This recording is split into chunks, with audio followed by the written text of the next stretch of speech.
Bonjour à tous. Dans cette capsule, on va continuer de corriger les exercices de la leçon équilibre d'un corps solide soumis à deux forces.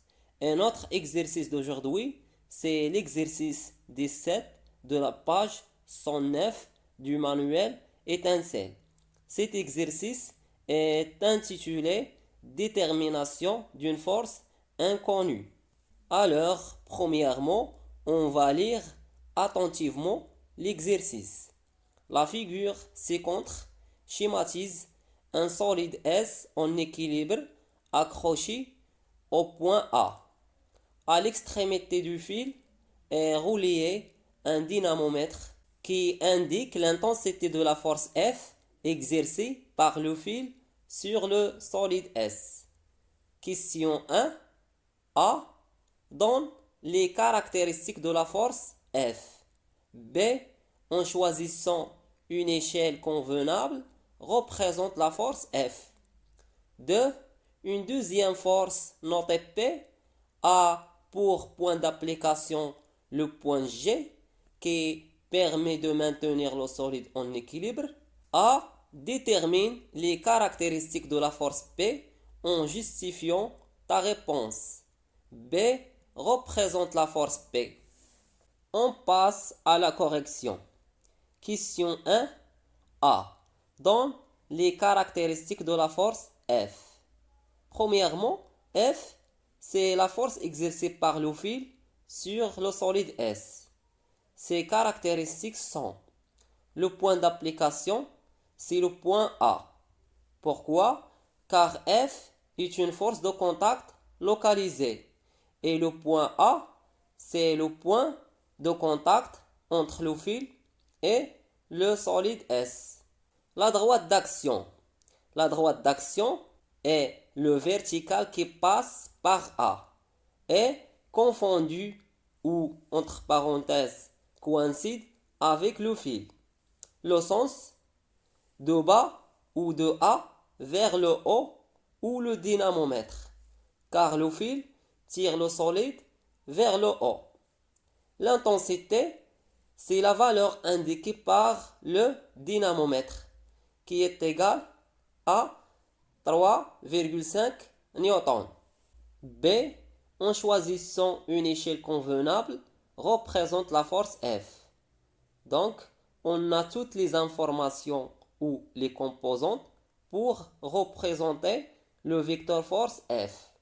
On a l'origine, c'est le point A. La direction, c'est la droite verticale qui passe par A. Et le sens de la flèche du vecteur force est de A vers le dynamomètre. Il reste seulement de déterminer la longueur de vecteur force. Et pour la déterminer, on va choisir une échelle convenable. Alors, on va choisir un newton est représenté par 1 cm. Donc, 3,5 newton est représenté par x en cm. Et on va calculer x par l'utilisation de la règle de proportionnalité. X en centimètres est égal à 3,5 newton fois 1 cm divisé par 1 newton égal à 3,5 cm. Donc, la longueur de vecteur force F est égale à 3,5 cm. Maintenant, puisqu'on a l'origine et la direction et le sens et la longueur, on peut tracer facilement le vecteur force F comme vous voyez en vert dans la figure. La question 2. Une deuxième force notée P a pour point d'application le point G qui permet de maintenir le solide en équilibre. A détermine les caractéristiques de la force P en justifiant ta réponse. La réponse, pour la raison que le corps S est en équilibre, alors en appliquant la condition d'équilibre d'un corps solide soumis à deux forces, F et P. Donc, les deux forces ont la même droite d'action. Donc, la droite d'action de P, c'est la droite verticale passant par G. Et les deux forces ont des sens inverses, entre parenthèses opposés. Donc, le sens de P est de A vers G.